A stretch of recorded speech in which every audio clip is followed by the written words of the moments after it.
everywhere on both sides of the Beltway, as well as the matchup of the Beltway as the Washington Redskins come to Baltimore to take on the Ravens. But meanwhile, those pesky, quiet, undefeated, still the only undefeated football team around here, the Maryland Terps, did duty over the Purdue Boilermakers over the weekend, and certainly ushering in a new era of Terps football with DJ Durkin and these Terps surprising in a 50-7 game, and it wasn't really all that close. Tim Strachan calls it all as part of the Terps radio broadcast team for 2 decades now.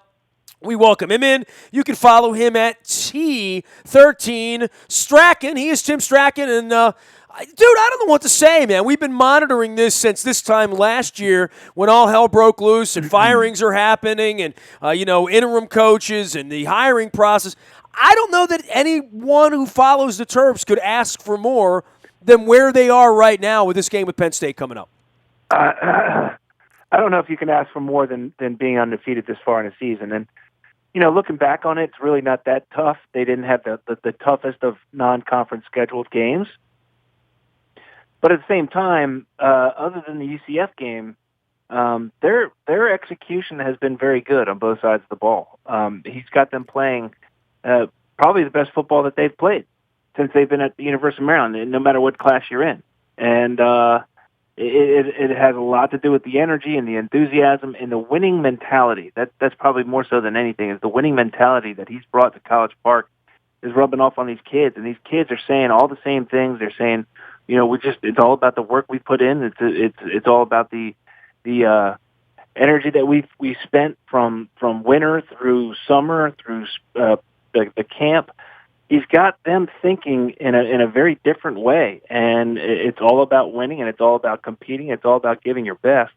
And right now, all of that is paying off on the field. Well, and what will it look like if they can go to Penn State and win this football game? I mean, this is a dream scenario, certainly with Minnesota coming up and where they would want to be. Tell me about odds of beating Penn State, because we haven't seen a whole lot of that, but we have seen that recently a couple years ago. But, this was way before the Big Ten came along, way before, any of this. Penn State used to routinely come in and clean Maryland's clock. And I know no one other than you and me are still left, and maybe Johnny Holiday, remembering all that. But, this used to be real lopsided. It's not anymore. And more than that, I think for this group of young men to go up to Penn State and see what that environment looks like. I know Bird Stadium wasn't packed on Saturday. It was kind of rainy and the weather was a little chippy and whatnot. But Penn State's always, ankles to elbows everywhere. And I would think that this is a different kind of road test from a concentration level and from a bigness standpoint. Yeah, well, look, there's a lot there. First of all, a lot of these kids that are on the team now were on the team 2 years ago when they went into Happy Valley and won.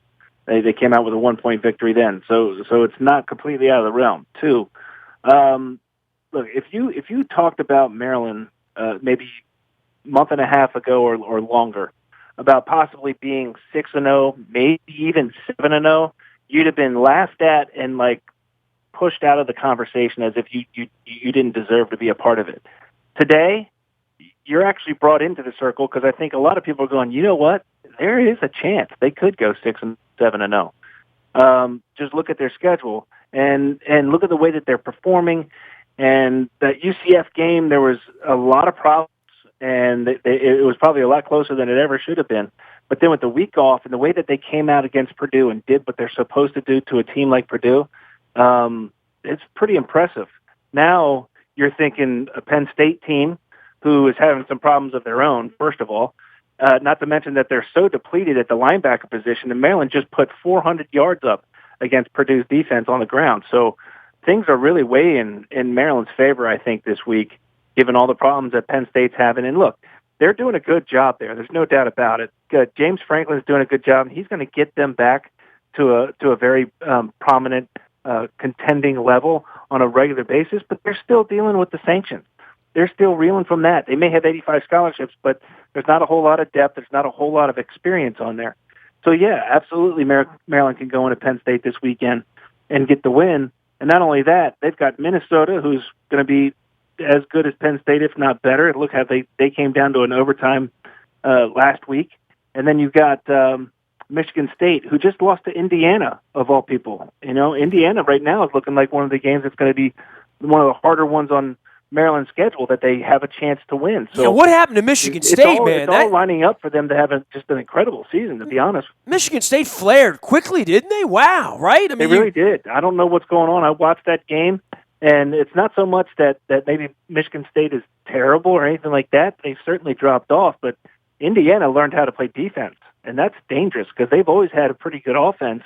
And if that's a team that can do that to Michigan State, I can't see how Maryland's going to be, so underwhelmed in a game or overwhelmed in a game like that against Michigan State at home at night in College Park. So, I mean, I'd say it's maybe 15-20% chance, but they could go 6-0, 7-0. There's no doubt about it. He is Tim Strachan. He has been doing Maryland football for a long, long time. You can follow his journey at T13 Strachan. That's STRACHAN.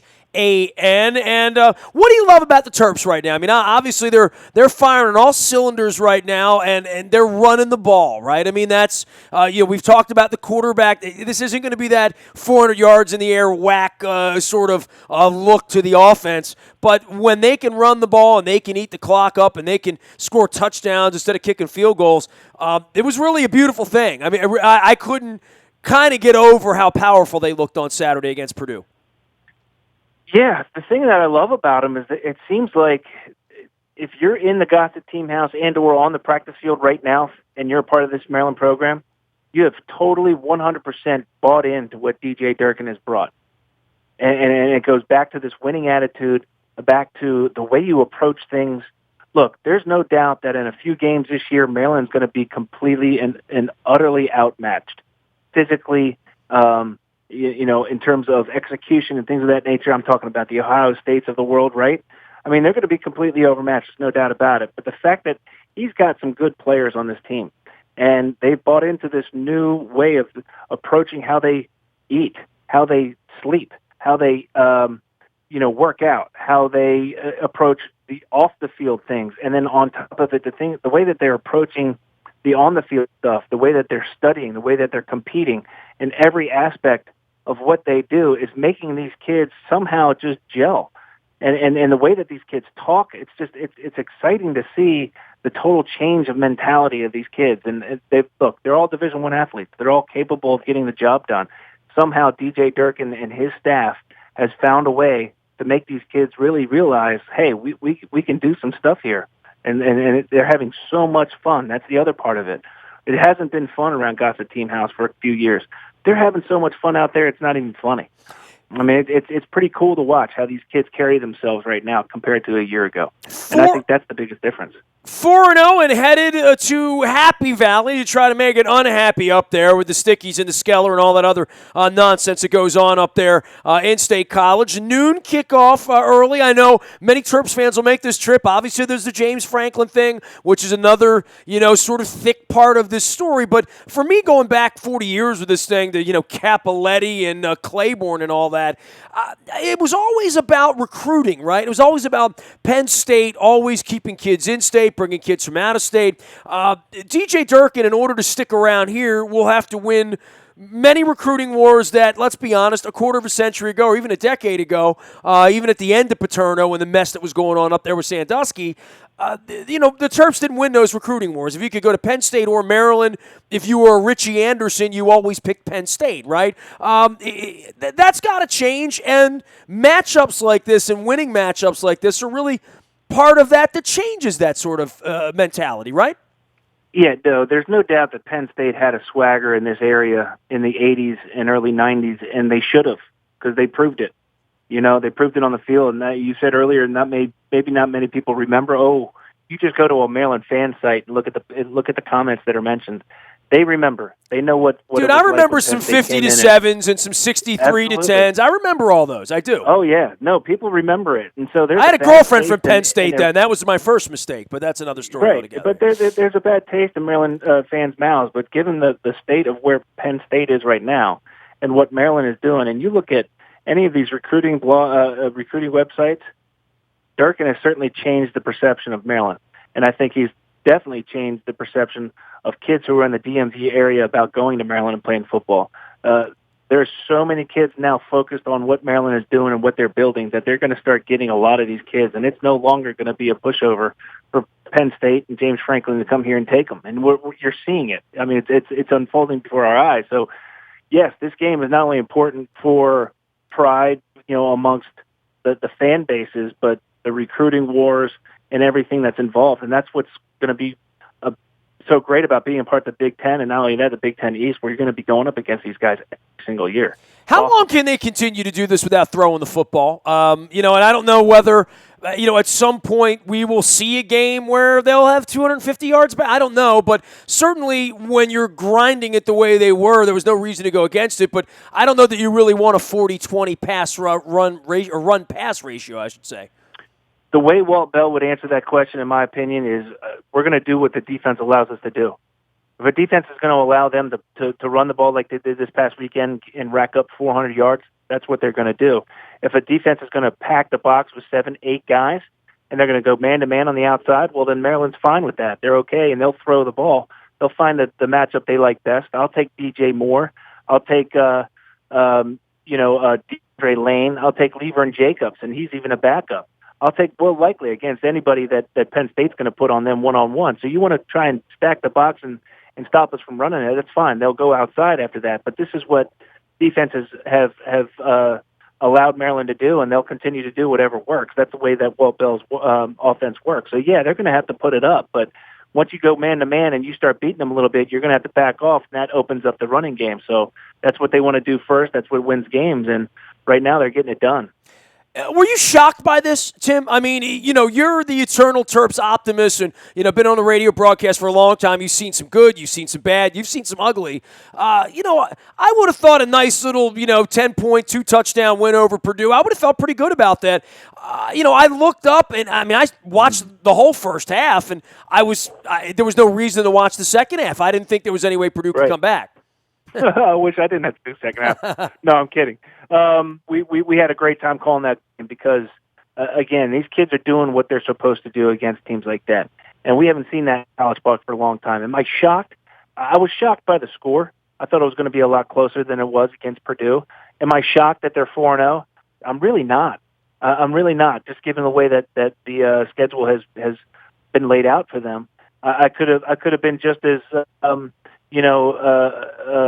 expected of a one loss, maybe even 2 losses. That I wouldn't be panicking if that was the case. But the way that they're playing and the fun and the mentality they have out there, it's a winning combination.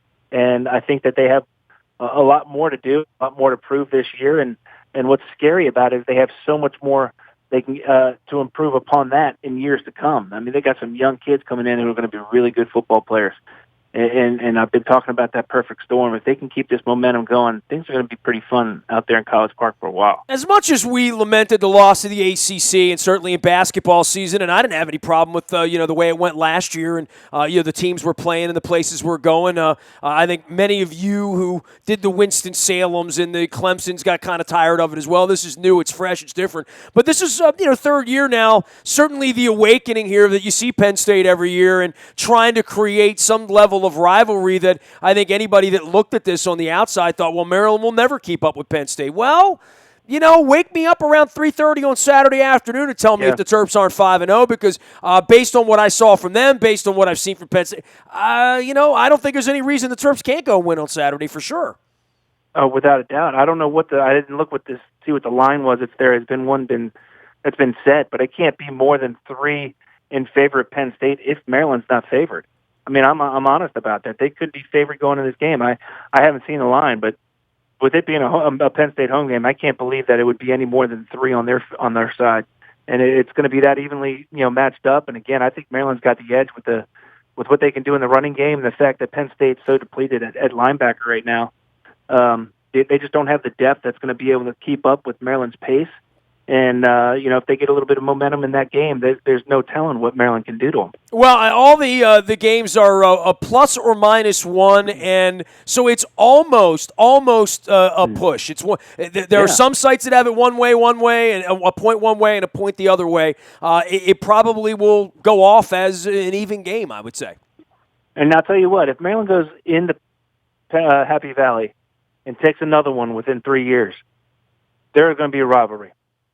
Penn State fans are going to recognize that, and they're going to go, uh-oh, we got something on our hands here. And I think with the proximity and the fact that James Franklin is there, it's going to be turned up even more, especially if Maryland wins this weekend. Well, it's going to be a lot of fun. Tim Strachan doing all things Terps football. And, hey, man, keep it up. We'll keep checking back in. The Terps keep winning. This is a pretty nice little feeling going into this season. And certainly with the Ravens and the Redskins playing each other this week, there's plenty of focus on local, right? Yeah, we're on different sides of that one, buddy. I've been a Redskins fan since the day I was born. So how does it feel to hurt? How does it feel to want? No, hey, we got something on our side right now. We got a little momentum going. We're okay. You beat the Browns, man. I mean, when we beat the Browns 2 weeks ago, we didn't call it momentum.